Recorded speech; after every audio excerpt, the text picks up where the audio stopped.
মাটি প্রস্তুতের শেষ ধাপে আমরা আছি।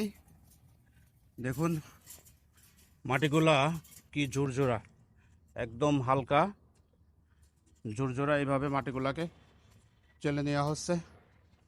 মোট 3টি ধাপে এই মাটিটা প্রস্তুত করা হয়েছে। প্রথম ধাপে আমরা সকল উপাদান একসঙ্গে মিশিয়েছি, যার ভিডিও আমার চ্যানেলে দেওয়া আছে।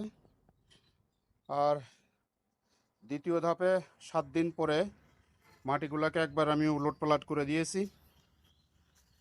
তারপরে তৃতীয় ধাপে 14 দিন পরে আবার মাটিগুলোকে একটু উলটপালট করে দিয়েছি। এটা চতুর্থ ধাপ। এই চতুর্থ ধাপে আমরা মাটিকে একদম রিফ্রেশ করে ফেলতেছি। এখন রোদে শুকায় নিচ্ছি, এরপরে আমরা বস্তাবন্দি করে সারা বছরের জন্য রেখে দেব। দেখুন কিভাবে চালা হচ্ছে। আর এর ফলে একদম মাটিটি সম্পূর্ণ ঝুরঝুরা হয়ে যাচ্ছে। শুধু ঝুরঝুরাই হচ্ছে না, প্রত্যেকটি মাটি যে মাটি আছে প্রত্যেকটা উপাদান আরও সুন্দরভাবে মিক্সিং হয়ে যাচ্ছে এই চালার কারণে। এটি আসলে বেশ একটু কঠিন কাজ।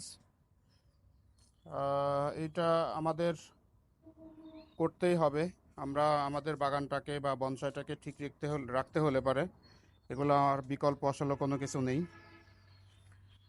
তো সম্পূর্ণ ভিডিওটার লিঙ্ক আমি ডেসক্রিপশনে দিয়ে দিব, আপনারা চাইলে দেখে আসতে পারেন। ধন্যবাদ সবাইকে, ভালো থাকবেন। আসসালামু আলাইকুম।